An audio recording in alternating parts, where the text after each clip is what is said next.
Когда наш народ отдалился от своих корней, мы очень многое утратили. Язык, традиции, свою веру. Нам стали насаживать чужие ценности, и мы их с радостью принимали. Вновь обретя Родину, мы утратили самих себя. В таких условиях очень большая ответственность лежит на нас, молодежи нового поколения.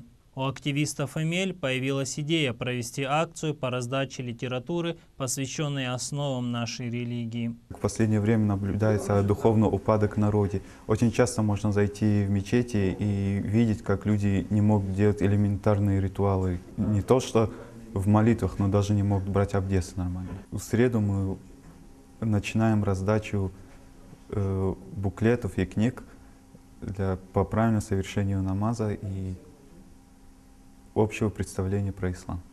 Білесіңізме, базы бір халықлар, базы жемиетлер өз сербестлігі үшін күрешмек мәжбүриетінде қалалар. Біз есе böyle сербес мемлекетте yaşagan вақытта бұнен құланмақ керектірміз ве бізге берген ақыларымыздан файдаланмақ керекміз. Айны бұнен файдаланып біздер бұл ватандашларымызға, достарымызға, арқадашларымызға исламдан біраз білгі бермеге тырышамыз. Мен білесем, бір иштиракчы бұл білгіні өз жүрегінден дигер инсанның жүрегіне еткізмеге істесе, мұтлаққа муаффақиетлі бір тедбір өткерілер.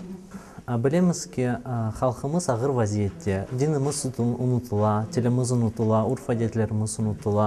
Ве бұл мезуда халқымыздың белгілері аз. Оның үшін бұл мерасимнің мақсады халқымызға бұны аңлатмақ ве öğretmek.